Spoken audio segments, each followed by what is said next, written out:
Good morning everyone, কেমন আছো সকলে? আশা করছি সকলেই তোমরা ভীষণই ভালো আছো। আমরাও কিন্তু খুবই ভালো আছি। এখন ঘড়িতে প্রায় বাজে সকাল 5টা। এখন থেকে তোমাদের সবাইকে সাথে নিয়ে আজকে ব্লগটা স্টার্ট করলাম। আশা করছি তোমাদের আজকে ব্লগটা দেখতে খুব ভালো লাগবে। সকাল সকাল ঘুম থেকে উঠে পড়েছি। উঠে আগে বাসি কাজটাই সেরে জলদি করে এই যে একটু হাঁটা শুরু করে দিলাম। আমাদের তো রাস্তাটা অনেক বড়, মানে আমাদের যে বাড়িতে ঢোকার গলিটা এটা তো অনেকটাই বড়, তো বাইরে দিয়েই আমরা একটু হাঁটাহাঁটি করলাম। করে এই যখন মুখটা ধোয়ার পর যেন মনে হলো একটু শান্তি পেলাম। যা প্রচণ্ড গরম দিচ্ছে কয়েকদিন থেকে, কি আর বলবো। আর এই যে একটু হাঁটলাম, এই হাঁটাতেই কিন্তু আমি প্রচণ্ড পরিমাণে ঘেমে গিয়েছি। তো তারপর মুখটা ধোয়ার পর চলে আসলাম ঘরে। এখন ভাবলাম একটু যোগা করব, অনেকটা সময় আজকে হেঁটেছি। আর কয়েকদিন থেকে ভেবেছি আমি উঠবো একটু তাড়াতাড়ি আর একটু যোগা করব। শরীরের একটু যত্ন নিতে হবে, না নিলে হবে না। সকাল সকাল ঘুম থেকে উঠলে যে কতটাই না ভালো লাগে, কি আর বলবো। আমি তো বিয়ের আগে উঠতাম, কিন্তু বিয়ের আগে পড়াশোনা থাকতো, বাবা তাড়াতাড়ি করে ডাক দিয়ে দিত। কিন্তু এই যে বিয়ের পর তো আর কেউ ডাকেই না। মাও আমি মানে উঠে বাসি কাজ বাজ সেরে ফেলে তারপর কখনো কখনো আমার ঘুম ভাঙে, মা নয়তো আমাকে ডাকতে আসেই না। তো যাই হোক, এই করতে করতে আমি আর এই যে কতদিন থেকে তো সেই উঠতে অনেকটাই দেরি হয়ে যায়। কিন্তু এই যে ভেবেছি এখন থেকে একটু তাড়াতাড়ি উঠবো। আজকে না সকাল সকালই ঘুম ভেঙে গেছে, তার জন্য 5টার দিকে ঘুম ভেঙে গেছে। আর কি হয়, সকালে ঘুম ভাঙলে অ্যালার্ম দিয়ে রাখি, তো ঘুম যখন ভাঙে তারপর আবার সেই অ্যালার্মটা বন্ধ করে আবার শুয়ে থাকি, সেই 6টা 6:30 বেজে যায় উঠতে উঠতে। তো এখন থেকে ভাবলাম যে না, মনকে একটু সাহস করে উঠবই। তো এই যে আজকে তো উঠেছি, আর কালকেও উঠেছিলাম। এখন থেকে শুরু হবে আবারও সেই 5টার দিকে উঠবো ভেবেছি। যাই হোক, সকাল সকাল উঠলে কিন্তু সমস্ত কাজ বাজও তাড়াতাড়ি শেষ হয়ে যায়। আমি এর মধ্যে সকাল সকাল এই যে আমার ঘরটার মোছা হয়ে গেছে, ঘরটার মুছে কয়েকটা কাপড় ছিল, কাপড় টাপড় ধুয়ে স্নান টান করে পুজোটা দিয়ে চলে এসেছি রান্নাঘরে। আর মা ঠাকুর ঘরে আরও পুজো দিচ্ছিল, আমি ঠাকুরকে জল দিয়ে মানে ভোলে বাবাকে জল দিয়ে চলে আসলাম রান্নাঘরে। জলদি করে রান্না বসাচ্ছি। আর এইসব করতে করতে আমার 8টা বেজে গেছে। আর আজকে আবার মামামকে স্কুলে নিয়ে যাব, স্কুলে নিয়ে গেলে তো একটু তাড়াতাড়ি করতে হয়, আর রান্নাটা একটু তাড়াতাড়ি সারতে হয়, নয়তো মাম্মামকে খাওয়াতে হয় না। আর মাম্মাম এত দেরি করে খাওয়ানোর জন্য কি আর বলবো, মানে খেতেও অনেকটা সময় লেগে যায়। কখনো মোবাইল দিতে হয়, কখনো তো এমনি ভূত আসবে এইসব বলে বলে আর কি খাওয়ায় বাচ্চাদেরকে, আর কি যা হয়। আর এখন তো মাম্মাম বড় হয়ে গেছে, এখন তো সব কিছুই বুঝতে পারে।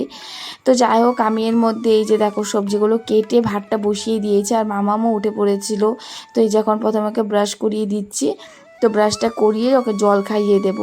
আর আজকে দেখো মাও একটু মানে তাড়াতাড়ি করে উঠেছে, উঠে পুজো টুজো হয়ে গেছে। আর এখন মা একটা কাজ করছে, চলো দেখাচ্ছি কি করছে। মানে বলতে পারো আমাদের বাড়িতে দুর্গাপূজা প্রায় চলে আসলো, আর পুরোটা 1 মাস আছে দুর্গাপূজা। সামনের আবার 9 তারিখেই কিন্তু দুর্গাপূজা, পুরো 1 মাস আছে। আর পুজো বলে কথা, ঘরে তো লাড়ু মোয়া এসব হতেই হবে। তো এইখানে দেখো আজকে আবার তিল ধুয়ে দিচ্ছে। আর আমি মামামকে মুখ টুক ধুয়ে নিয়ে চলে আসলাম ঘরে। এই যে এখন ওকে জল খাইয়ে দেবো। আর মামাম কতদিন থেকে কি হয়েছে, খুব বায়না ধরে না, সকালে এই যে ব্রাশ করতে চায় না, জল খেতে চায়, কিছু না। আর সকালে ঘুম থেকে ওঠার পরই শুধু আমাকেই চায় আর আমাকেই চায়, শুধু মা লাগে আর মা লাগে। তো এখানে দেখো আজকে জলও খাবে না, অনেক কথা বলে বলে আজকে ওকে জল খাওয়াতে পেরেছি। আমি সকালে রোজ দিন এখন ওকে জল খাওয়াই। কখনো তো খুব ইচ্ছে হয় ওরই নিজেই এক গ্লাস খায় না, সরি, আধা গ্লাসের মতো জল খেয়ে নেয়। তো এখন আবার কি হয়, যেদিন ইচ্ছে করবে না মানে বায়না ধরে আর কি, যে না আমাকেই সব করে দিতে হবে, ব্রাশও করিয়ে দিতে হবে, জলও খাইয়ে দিতে হবে, নয়তো কখনো কখনো নিজেই করে নেই এইসব। যাই হোক, তারপর আমি তো এই যে দেখলি কারকল এই যে বেগুন টেগুন কেটে রেখেছিলাম, সেগুলো আবার ভাজাটা বসিয়ে দিয়ে আমি আবার এই রুমে চলে আসলাম, এই ঘরে বিছানাটা ঠিক করতে। আর বড় উঠে পড়েছে, জলদি করে বিছানাটা ঠিক করলে আমার নিজেরই ভালো হয়। আর বাসি বিছানা না কোথাও রেখে যেতে ইচ্ছে করে না, মানে বাসি বিছানা ফেলে আর কি কোথাও যেতে ইচ্ছে করে না। আর একটু পরে আবার মামাকে স্কুলে নিয়ে যাব, তো যতটুকু কাজ পারি আর কি আমি করে রেখে যাওয়ার চেষ্টা করি।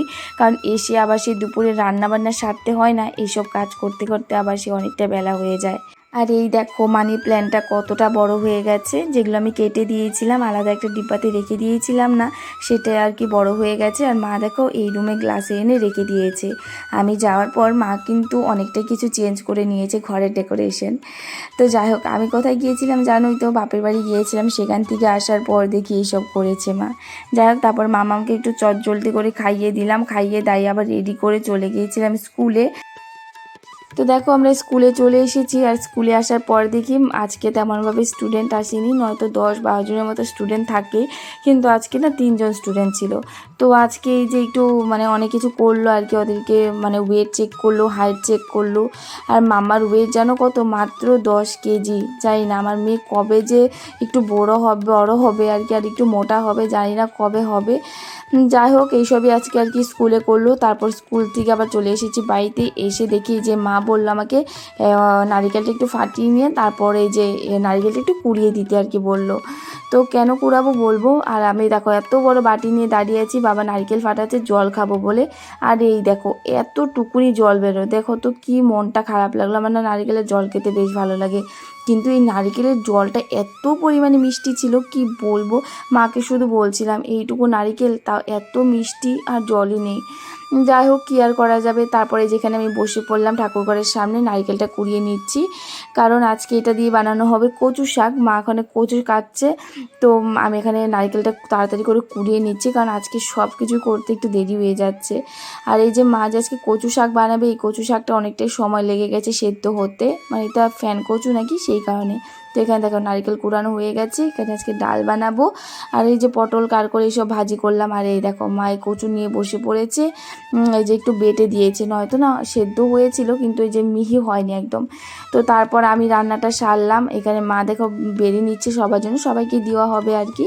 তো চলো আজকের জন্য টাটা, সবাই তোমরা খুব ভালো থেকো, আর কাছের মানুষদেরকে সবসময় ভালো রাখার চেষ্টা করো। রাধে রাধে।